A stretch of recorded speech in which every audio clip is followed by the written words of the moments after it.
الحمد لله رب العالمين والصلاة والسلام على صفوة خلقه محمد النبي الأمي وعلى آله وسلم تسليما. قال الله تبارك وتعالى في القرآن العزيز بعد أعوذ بالله من الشيطان الرجيم: يا أيها الذين آمنوا كتب عليكم الصيام كما كتب على الذين من قبلكم لعلكم تتقون. وقال النبي صلی اللہ علیہ وسلم: من سلم له رمضان سلمت له السنہ او کما قال علیہ الصلاۃ والسلام. رمضان المبارک کے حوالے سے چند باتیں، چند گزارشات پیش کرنی ہیں. اس میں یہ ہے کہ بنیادی طور پر رمضان المبارک کا استقبال، رمضان المبارک کی تیاری، رمضان المبارک آنے سے پہلے اس کا استقبال، یا یوں کہہ لیں کہ رمضان المبارک تک پہنچنے سے پہلے خود کی تیاری. عقائد جہاں صلی اللہ علیہ وسلم نے فرمایا: جس کا رمضان سلامتی والا گزرے گا اس کا پورا سال سلامتی والا گزرے گا. ایک بات تو یہ ہے کہ رمضان المبارک صرف رمضان کے لیے نہیں، صرف مغفرت کے لیے نہیں، صرف اس میں گناہوں کی معافی ہی نہیں، بلکہ اس رمضان سے آئندہ سال مکمل سلامتی والا گزر سکتا ہے. پھر اگلا رمضان آئے گا، اس کو اہتمام کر لیں تو آئندہ سال سلامتی والا. پھر اگلا رمضان آئے گا، اس کو سلامتی والا کر لیں تو پھر آئندہ بھی سلامتی ہو جائے گی. تو بنیادی طور پر یہ ہے کہ رمضان صرف رمضان کے لیے نہیں، بلکہ رمضان المبارک سلامتی کے لیے، اور سلامتی سال کے لیے، اور سال پہ سال جوڑتے جائیں گے تو ساری کی ساری زندگی ہماری رمضان المبارک سے درست ہو سکتی ہے.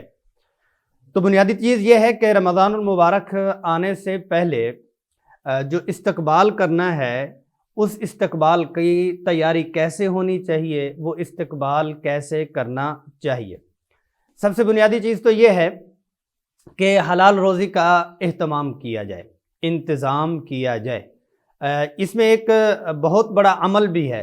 بہت سے لوگ ایسے ہوتے ہیں کہ سود سے نہیں نکل پا رہے، حرام سے نہیں نکل پا رہے، اور ایسے بینکنگ کے نظام میں اور سود کے نظام میں جکڑے جا چکے ہیں کہ ان کی سمجھ ہی معاف ہو چکی ہے، وہ ان کو سمجھنا ہی نہیں آ رہا.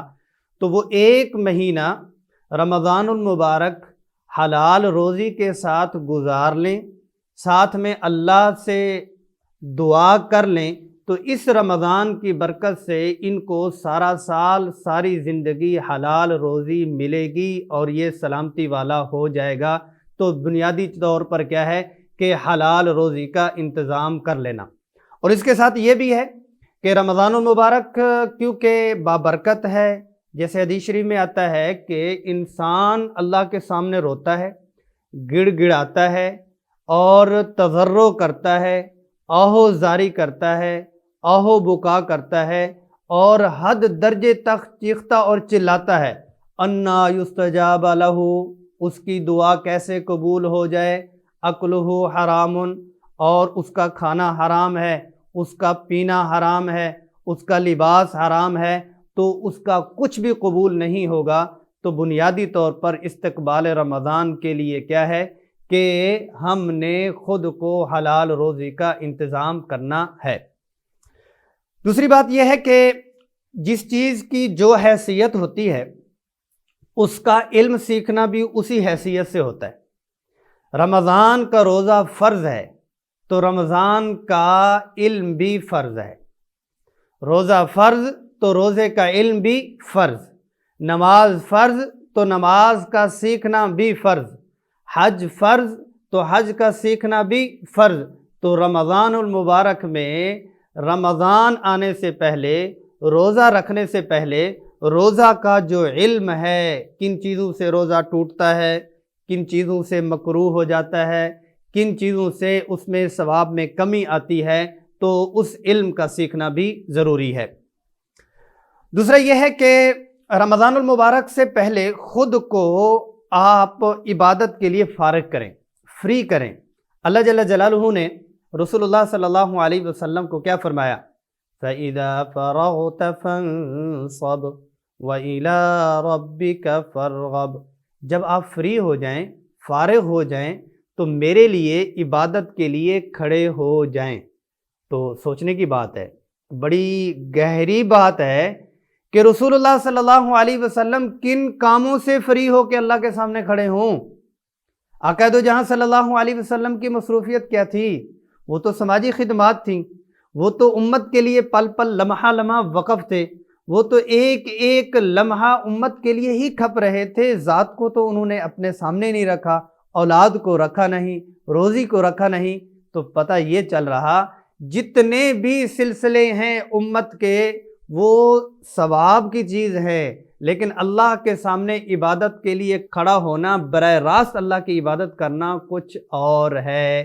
تو اس لیے کیا ہے کہ اپنے جو تجارت کرنا وہ عبادت ہے، لیکن جب اس میں نیت کی جائے گی، لیکن یہ عبادت رمضان المبارک میں براہ راست جو عبادت ہیں اس کے لیے خود کو فری کرنا۔ نماز ہے، نماز، قرآن مجید کی تلاوت کے ساتھ نوافل کے ساتھ روزہ، اور روزے کی جتنی طاقت کی چیزیں ہیں تو پہلے سے ہی رمضان کی تیاری کے لیے، جیسے حج کے لیے جاتے ہیں، عمرے کے لیے جاتے ہیں تو اس سے پہلے انتظامات کرتے ہیں، تو ایسے ہی رمضان المبارک سے پہلے اپنے آپ کو کچھ نہ کچھ فارغ کر دینا۔ دوسری چیز یہ ہے کہ جب آپ کسی چیز کو پانے کے لیے اور کسی چیز کی طرف جانے کے لیے، یا یوں کہہ لیں کہ جتنا حساس ترین سفر کرنے سے پہلے آپ خود کو دیکھتے ہیں کہ میں اس سفر کے قابل ہوں یا نہیں۔ دوسرے طور پر یہ ہے کہ گاڑی آپ کے پاس نئی ہے، اس میں کسی قسم کا کوئی خدشہ نہیں ہے کہ کوئی خراب بھی ہو سکتی ہے یا نہیں، موٹر بائک آپ کی ٹھیک ہے، لیکن یہ ہے کہ سفر لمبا ہے اور دور آپ نے جانا ہے، جلدی آپ نے آنا ہے، تو پھر آپ گاڑی کو اچھے سے میکینک سے گاڑی کو مستقل طور پر اس کا آئل، اس کا پیٹرول، اس کی دوسری تیسری چیزیں، ہوا، سارا کچھ چیک کر لیتے ہیں کہ مجھے اہم سفر پہ جانا ہے تو اب میں کیا کروں۔ تو ایسے ہی رمضان المبارک میں اہمیت کی عبادت ہیں، کہیں ایسا نہ ہو کہ میری نماز کے الفاظ درست نہ ہوں، کہیں ایسا نہ ہو کہ مجھے نماز کا ترجمہ نہ آتا ہو، کہیں ایسا نہ ہو کہ قرآن مجید کے ترجمہ اور قرآن مجید کی ادائیگی ہی مجھے درست نہ آتی ہو۔ تو رمضان آنے سے پہلے ایک بار آپ جتنے عرصے سے نماز پڑھ رہی ہیں، ایک بار آپ اپنے قاری صاحب کو، عالم صاحب کو، معلم صاحب کو اور اپنے دوست کو، ضروری نہیں ہے، اپنے دوست کو ایک دفعہ مکمل نماز سنا دیں، ایک دفعہ مکمل اس کا ترجمہ دہرا دیں کہ اگر آپ کا مکمل ہے تو شکر کریں، اگر اس میں کوئی کمی ہے تو اس کمی کوتاہی کو دور کریں، تاکہ رمضان سے پہلے میں ایسا نہ ہو کہ سجدے میں ہوں، قیام میں ہوں، عبادت میں ہوں اور الفاظ درست نہ ہونے کی وجہ سے مجھے کچھ ملے ہی نہ۔ اللہ پاک حفاظت فرمائے۔ رمضان المبارک سے پہلے شعبان المعظم میں روزوں کا اہتمام کرنا، کیونکہ جب آپ حج پہ جاتے ہیں تو حج سے پہلے آپ کو ہدایات ملتی ہیں کہ آپ اپنے گراؤنڈ میں، آپ اپنے گاؤں میں تھوڑا تھوڑا پیدل چلنا شروع کریں، چلنا شروع کریں کہ کہیں ایسا نہ ہو کہ طواف کرتے ہوئے آپ ایک طواف کے بعد سانس پہ سانس چڑھے اور آپ ایک طرف بیٹھے ہوں اور اللہ کی عبادت کے وقت میں آپ کا جسم ہی آپ کا ساتھ نہ دے رہا ہو۔ تو آپ صلی اللہ علیہ وسلم شعبان المعظم میں روزوں کا اہتمام فرماتے تھے۔ ہاں اتنا ضرور ہے کہ بالکل رمضان کے 2-3 دن پہلے کے لیے ممانعت ہے، لیکن اس سے پہلے رمضان المبارک کی تیاری کے غرض سے روزوں کا بھی اہتمام کر لیا جائے، تاکہ جب رمضان کے روزے رکھیں تو اس وقت ہے یا اس وقت بھوک لگی یا اس وقت نکاہت اور لاغری، کمزوری، اس سے پہلے ہی رمضان المبارک کی ٹریننگ بھی ہو جائے اور ثواب کا کام بھی ہو جائے۔ اور ایک اور سنت بھی ہے کہ شعبان المعظم میں، یعنی رمضان سے پہلے جو مہینہ ہے، اس میں رسول اللہ صلی اللہ علیہ وسلم تاریخوں کو بہت یاد فرمایا کرتے تھے۔ تاریخوں کے یاد کرنے کا ایک علامت آقا دو جہاں صلی اللہ علیہ وسلم کی اس چیز کے لیے رغبت تھی۔ جب کسی کی شادی ہوتی ہے تو اس کو اس مہینے اور اس سے پچھلے مہینے کی کیسی تاریخیں یاد ہوتی ہیں۔ جس نے لمبے سفر پہ جانا وہ اس تاریخیں کیسی یاد کرتا ہے، وہ مہینے کیسے یاد کرتا ہے، وہ وقت کو کیسے یاد کرتا ہے۔ تو ایسے سنت بھی ہے اور رمضان کی اہمیت بھی ہے۔ تو شعبان المعظم کی تاریخوں کا یاد رکھنا اور پھر آخری تاریخ کو چاند دیکھنے کا اہتمام کرنا۔ اور ساتھ میں یہ ہے کہ رجب، جب رمضان المبارک سے 2 ماہ پہلے آقا دو جہاں صلی اللہ علیہ وسلم نے ایک دعا کا اہتمام فرمایا، اللہم بارک لنا فی رجب و شعبان وبلغنا رمضان، اے اللہ ہمارے لیے رجب کو بابرکت بنا دے، شعبان کو بابرکت بنا دے اور ہمیں رمضان تک پہنچا دے۔ ایک گزارش اس میں وہ یہ ہے کہ آقا دو جہاں صلی اللہ علیہ وسلم نے اللہ اکبر کسی چیز میں اپنی زندگی بڑھانے کا مطالبہ اور دعا کبھی نہیں کی۔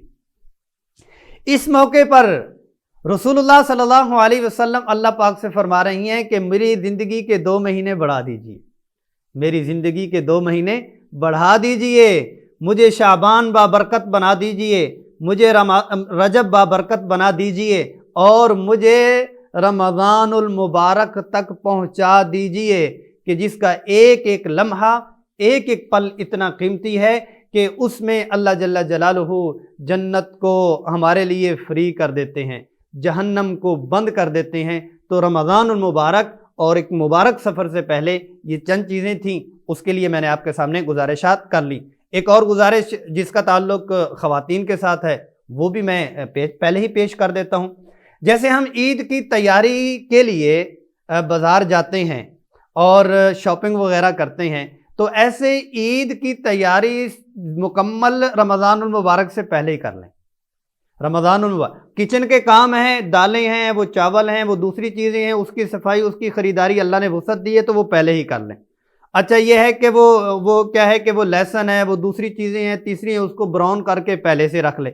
جتنی وسعت ہوتی ہے، جس کو اللہ نے جتنی وسعت دی ہے، ظاہر ہے ہر ایک کے پاس اسباب نہیں ہوتے، فراوانی اور وسائل نہیں ہوتے، لیکن اللہ تعالیٰ نے وسائل، فراوانی اور سمجھ دی ہے، تو اپنے اوقات کو کچن میں کھپت کرنے کی بجائے، سحری میں مکمل لگانے کی بجائے، افطاری میں کھپانے کی بجائے، رمضان المبارک آنے سے پہلے جو چیزیں مینج ہو سکتی ہیں وہ مینج کر لیں۔